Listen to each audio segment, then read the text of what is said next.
I'm about halfway through this book, Ender's Shadow by Orson, and so far, my overall rating is that it's an amazing book. The main character is a boy named Bean, and it starts with him at 4 years old, and he pretty much lives on the streets and works his way up. And now I'm going to leave it at that. One thing that I really enjoy about this book is that at the beginning of every chapter there is a dialogue between two people that are unnamed. And you have to gather who they are through context clues. And I really love that because it really engages the reader with the book, and you have to sort of play a guessing game of who it might be and what they're talking about.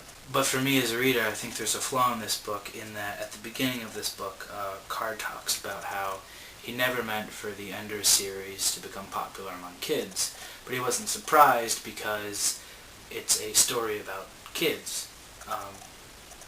But I feel like because he knows that it's for kids now and kids read his books, that he really dumbed down Ender's Shadow.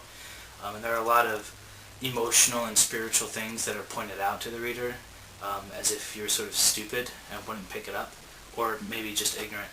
But that really sort of annoys me, like, okay, I get it, and then he sort of, elaborates more about things. And it also makes me upset in here that the narrator lies. There are specific points where, the narrator's talking about Bean. I say, well, Bean would never do that. And then, 3 paragraphs later, Bean is doing what the narrator said that he would never do. And so it sort of, misguides you on your path of maybe guessing what could happen. And I'm not really too into that.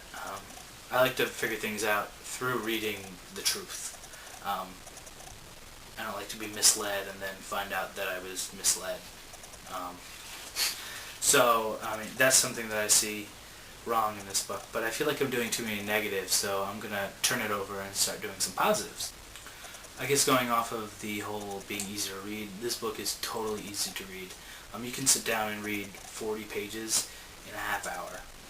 It's a really easy read, and you really get engulfed in it really quick. So far, I have 2 favorite quotes. The one is because I'm immature, and the second one because it really made me think. He could pee or poop on them like a bird. I think that's pretty funny because, well, reading the word poop is pretty funny. And the second one is a paragraph, so I'm just going to read it. Our bodies could live forever, We don't have to wear out. Our cells could all live. They can maintain or repair themselves, or be replaced by fresh ones. There are even mechanisms to keep replenishing our bones. Menopause need not stop a woman from bearing children.